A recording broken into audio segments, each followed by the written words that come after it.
Umalis nga pala ako mga kababayan ng Davao at lumipad ako papuntang Maynila. Hindi para magliwaliw ha, ito ay dahil mag-uundas, kailangan naming umuwi ng pamilya sa Mindoro dahil nandoon ang mga mahal namin sa buhay na mga namayapa na. At habang kami ay umaakyat, tinitingnan ko yung mga bundok na pamilyar sa akin. Naku ha, nasa eroplano na ako niyan. Pero tandang-tanda ko yung mga daan na yan, pinupuntahan namin ng team yan para marating ang mga katutubo. At pagdating ko nga ng Laguna, syempre na-miss ko yung nanay ko. At eto na nga, ano pa ba? Eto, nag-grills na naman kami. At sayaw ng sayaw. Diyos ko, ayaw magpatalo sa akin ng nanay ko, di ba?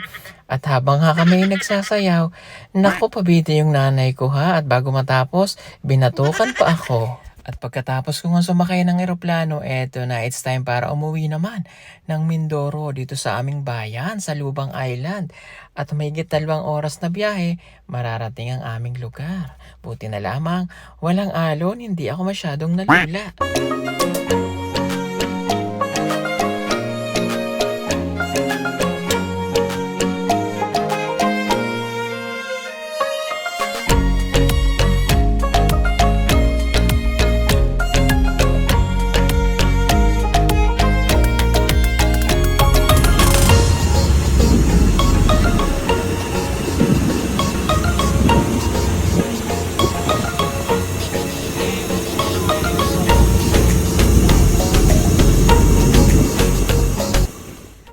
At yun na nga, narating na namin ang aming lugar. Pero hindi pa po ito yung sa amin.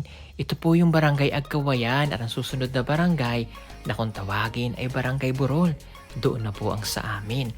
Alam nyo ba na ang lahat ng mga tao dito ay magkakilala? Sinasabi kasi nung una na parang iisang pisa lamang ang mga tao dito. Kaya halos magkakamag-anak sila. At yun na nga, sumakay kami sa truck ng aking kuya o di ba kasyang-kasya kami. Napansin nyo rin ba wala halos sasakyan dito? Opo, ganito talaga dito sa amin kaya walang traffic kaya mabilis lang naming nararating ang aming barangay. At ang ginagamit ng mga tao dito na transportasyon ay motor at tricycle. Mayroon ding ibang mga sasakyan, mga truck at four wheels pero bihirang-bihira lamang yon. Nung araw, mga kabayo ang ginagamit dito. At maganda na rin nga pala ang daanan dito. Alam nyo ba nung una, ang daanan ito ay batuhan, maputik, hindi simentado. Kaya napakahirap sa amin lalo na noon na naglalakad ako papasok ng eskwelahan. Palagi ako nung nagmamadaling pumasok dahil mahirap talagang maglakad. 30 minuto hanggang 1 oras na lakarin. Pero ngayon, tinan nyo naman, ang bilis na namin. At dito nga pala sa amin ay malawak ang palayan kasi yan ang ikinabubuhay ng mga tao dito. Kaya sa panahon ngayon, tag-ani kaya maraming palay. Naku, marami tayong mahihinging bigas niyan. At ito na yung aming maliit na barangay na kung tawagin nga ay Barangay Burol dahil nasa sa Burol ito o bundok. O ayan, nandito na nga tayo sa aming barangay. Alam nyo ba na dito ako lumaki? Dito ako nag-aral, dito nagkaisip, at dito ako nagsimulang mangarap. Kaya hindi ko pwedeng kalimutan ang lugar na ito. May bahay ang aming pamilya rito at dito na rin ako nagpatayo ng aking bahay tuluyan sa tuwing magbabakasyon ako rito. Ipinagawa ko ito noong taong 2021 at ilang PBT member na rin ang nakapasyal dito sa bahay.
pagkatapos nga namin kumain ay dumiretso na kaagad kami ng aking pamilya sa libingan ng aking mga mahal sa buhay na namayapa na.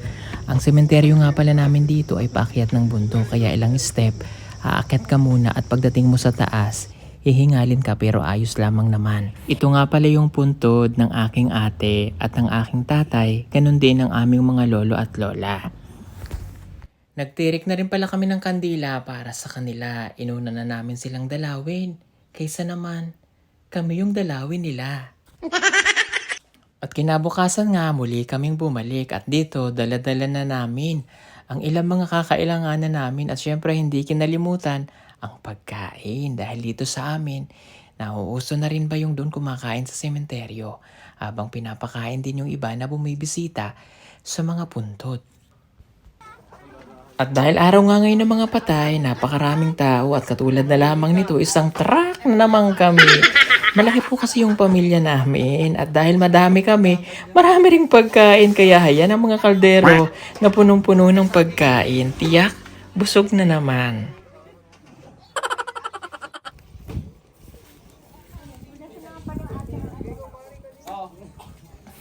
At pagkatapos ng makapagtirik ng mga kandila sa mga puntod, hayan, kain na. Kung may tao sa likod, matamaan ko. Nakakalungkot naman talaga kapag ganito. Pero sabi nga nila, una-una lang yan. Pero ang dapat natin gawin, habang tayo nabubuhay dito sa mundo, gumawa ng kabutihan sa ating kapwa at naaayon sa kanyang kagustuhan. Palagi tayong magpasalamat sa mga biyayang ating natatanggap at humingi ng kapatawaran sa ating mga nagagawang kasalanan. Ipagdasal din natin ang mga mahal natin sa buhay na nauna at kasama na ng ating Panginoong lumikha. Oops, ilang days na nga lang ba ay Pasko na at wag magpahuli, gumamit na ng Solar Christmas Light for only 2,300. Free shipping na po ito nationwide at 50 meters na ito talaga namang napakahaba. At paano po ba mag-order?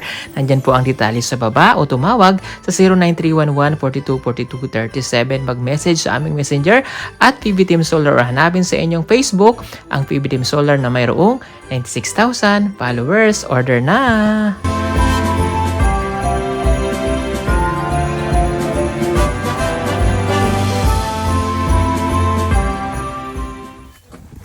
At kinabukasan, nagyaya nga pala kaming magkakapatid na mapunta sa ilog para maligo dahil napakainit talaga ng panahon at excited na rin akong mapuntahan at mabalikan ang lugar kung saan kami madalas maligo nung mga bata pa kami. At eto na nga, init na init ako sa init ng araw kaya naman nagpandong na lang ng tuwalya ko, diba?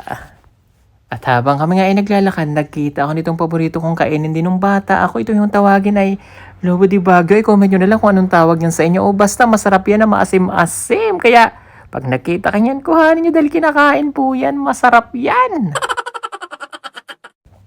At dito nga sa amin, malawak ang palayan. Kaya eto, ang daming palay. Sana bigyan ako ng isang kaban. Char. At medyo pagod na nga rin akong maglakad. Bukod sa mainit talaga naman, tatagaktak ang pawis mo. At medyo malayo pa rin namin lakarin kaya medyo masama na ng tingin ng baka sa akin. Kaya subukan mo lang talagang magiging lauya ka. Char! At dahil malayo-layo pa rin nga ang aming lalakarin kaya nagtitingin-tingin na lamang ako sa paligid para maaliw ako. At mayroon nga ako nakita ritong pagkain kung tawagin ay aywan kung anong tawag dyan. Basta i-comment nyo na lamang kung ano man ang tawag niyan dahil balita ko kinakain daw yan. Ano kaya ang lasa niyan? At dahil gutom na nga rin ako, itong aking kapatid na babae nakita ng singkamas gubat. Ito yung parang singkamas talaga. Nakamukha talaga ng singkamas na kung tawagin lang ito sa amin ay singkamas si Maron. Kaya hindi niya ito tinigilan hanggang makuha ang laman. Ayan, ganito ang itsura niya. Mukha talaga siyang singkamas. Masarap po yan. Matamis. Kaya kung meron yan sa inyo, i-comment nyo na lang dahil kinakain po yan. At yun na nga, tumawid na kami ng ilog at dahil mainit parang gusto ko nang maligo dahil sa sobrang init ng panahon ngayon. Ang sarap magtampisaw sa ilog. Akala ko ay doon lamang kami sa malapit maliligo. Ay kaya naman pagod na akong maglakad at gutom na gutom na. Pero heto laban pa rin tayo dahil sanay naman tayo dyan. Yun! Tumpak. Ganun, ganun. Nilululo. Eh, dancer ka na niya. Yun daw yung training. Freestyle. Training daw sa ano. Freestyle.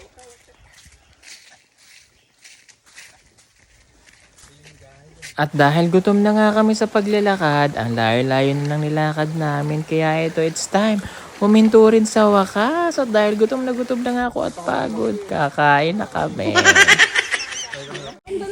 May mga pagkain nga pala kaming mga dala rito at meron kaming kanin, inihaw na isda at gulay at syempre hindi ko kinalimutan ang inihaw na sili at sampalok. Tapos lalagyan mo ng bagoong o ginamos ay talaga namang makakatabig ka ng biyanan. Ay, sorry, wala nga pala akong biyanan. Asa ka ba, Ben? O ayan, mayroong paksiw na isda. Mayroon pang gulay na hinalo-halo. Mayroong inihaw na isda at bangus. Natako talaga namang napakaraming makakain dito sa tabi ng ilog. At ito nga pala mga kababayan, kunting trivia. Ito nga pala yung kung tawagin sa amin ay lusa. Lusa, isang uri yan ng plato na bakal na puti. At talaga namang masarap kumain dyan. Pero syempre dahil kunti lang plato namin dala, kumuha pa ang kuya ko ng dahon ng saging sa bundok. At ilalatag na nga yan para makapag-budol fight kami.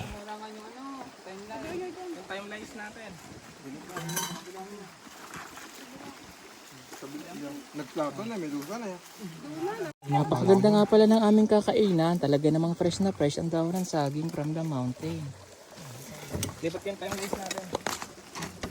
At dahil gutom na nga ang lahat, itong isa kong kapatid ko ay nanguna na. Hindi na nakapagantay kaya ito, huling-huli ka sa camera. O sige, subo, sakol na ng sakol.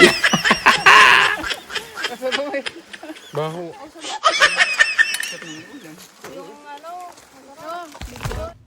At pagkatapos nga namin kumain ay nagugas na ako ng kamay sa ilog. Napakalinaw at napakalamig ng tubig dito. At nagpatuloy na kami sa paglalakad dahil pupuntahan daw namin ang lupang ipinamana sa amin ng aming mga ninuno. Wow! May lupang ipinamana! Sana all! At habang kami nga ay naglalakad, isinabay ko na rin ang pangunguha na kung tawagin dito sa amin ay kikipa. Isa po itong uri ng shell na makikita sa mga freshwater. Masarap itong luto lalo na kapag kagata. Pwede rin gawing sinigang. Basta, depende sa inyo kung anong gusto niyo luto nyo.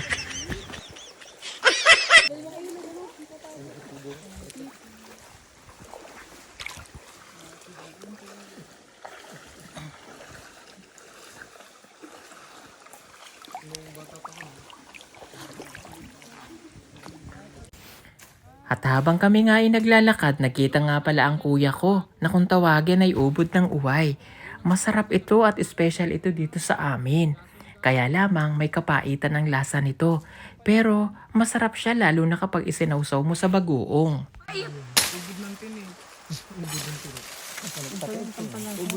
Sarap yan. Talaga siya. Ayun. So, kinukuha ng hito ng aming kuya. Ayun. Ang galing din eh. Makahilo daw. Nga, ayan. Dami noon. Kaso ng ubod niyan. Ayan.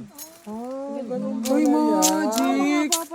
So, napakasarap po niyang lutuin tapos sasawsaw mo lang sa bagoong. Pero wag lang yung mapanghing bagoong. Magic! So, ngayon, nakagawa na po tayo ng gelatin. Hoy, di gelatin yan. Wow! Wow! At nakagawa na tayo ng lumpia. Yun lang ang kukunin. Aba, yan lang pala yung kukunin. Tikman mo. Wow. Titikman na po natin kung talagang siya ay mapait. Taste it. Ginagawa mo. Ha? Taste it. Ganun lang pala yun. Mali po ang chismis, hindi po siya mapait. Mapakla. Mabakla. Ito po yung ubod. Yan. Meron din ito sa Mindanao. Yung ganito. Ang tatawagin natin dating doon. At tatawagin nating dating doon. At gusto ko yung ano, parang ano. Ano dyan, San? Kasama. Natakpo ka na si Buno eh.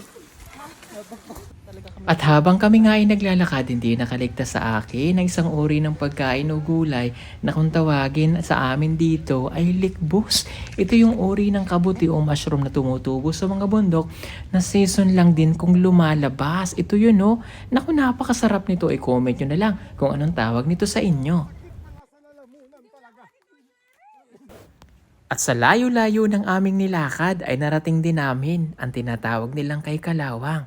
Bihira lamang daw itong marating. Napakaganda, napakalino ng tubig at napakalamig.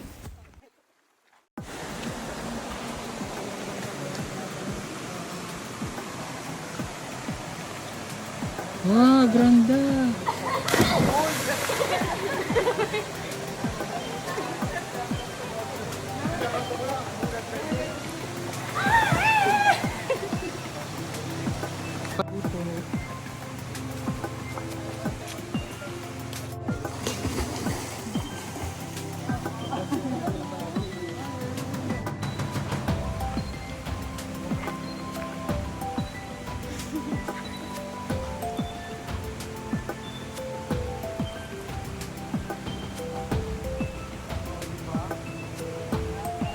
Wala na kung pusta ako tingnan tatay.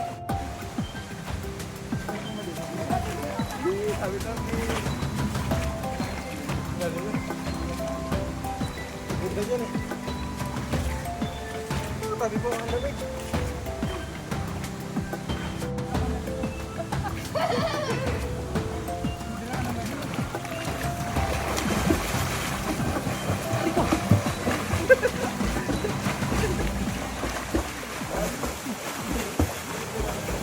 Galing na tayo niya ako.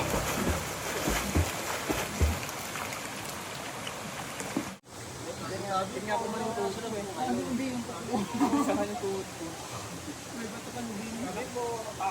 Kapag talo ng Baka may bato doon. Ay siya. Dito walang bato. Yung mga ano ba?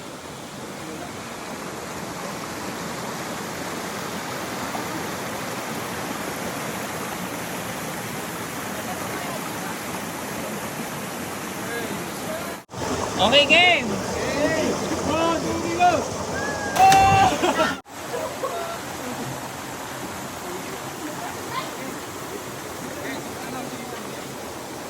Vertical ka?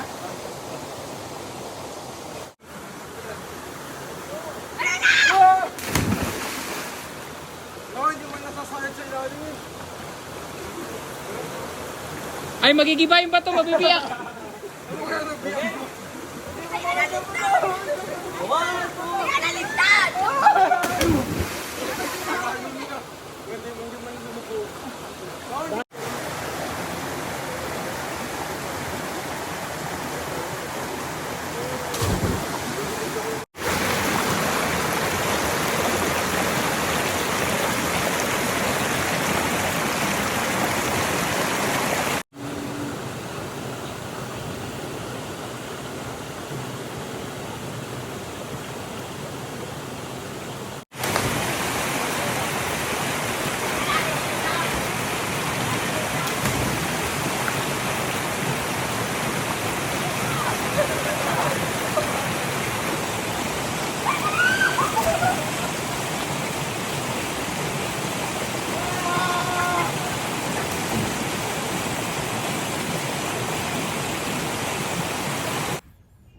Ayan, at habang sila ay nagtatatalon-talon doon, ninanamnam ko na lamang ang ganda ng lugar. Hindi nga pala ako naligo dahil sobrang lamig po ng tubig.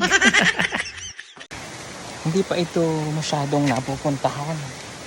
Kasi madalas, ang napupuntahan lang ay palagi yung Nagkawa. Pero dun sa other side, mayroon palang Kalawang. Napakalalim ng tubig. Napakalinaw. At ang lamig talaga. Punta na kayo dito. Sa Kalawang. Dali na. Punta na. Oh.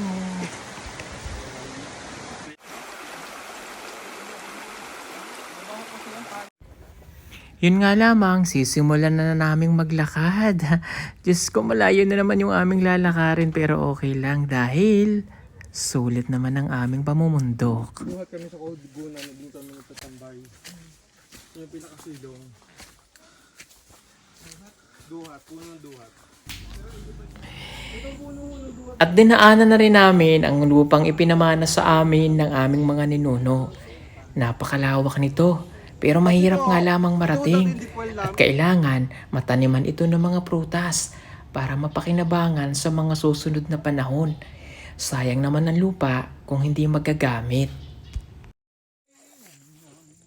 Ay, malabo, layo na. Layo, grabe. Lawak pala nito. Grabe, lawak pala nitong lupa namin. Diyos ko po, Rudy.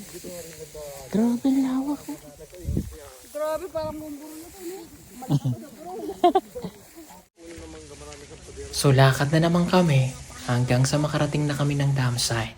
Ito yung lugar na aking pinaliliguan nung ako ay bata pa at muntik na kaming maluno dito.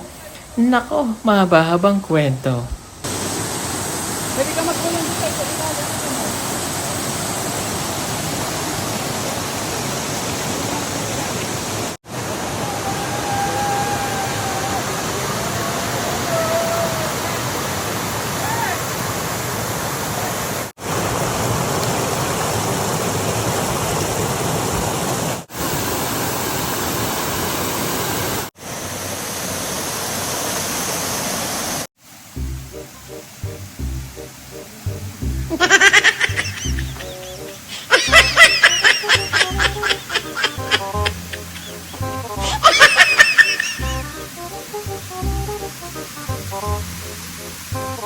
Ginagawa mo. So yun lang po mga kabayan, maraming salamat sa inyong panonood. Thank you for making us number 1 sa inyong mga puso. Happy 3 million, mga kapugong biyahero nationwide and worldwide. Bye-bye!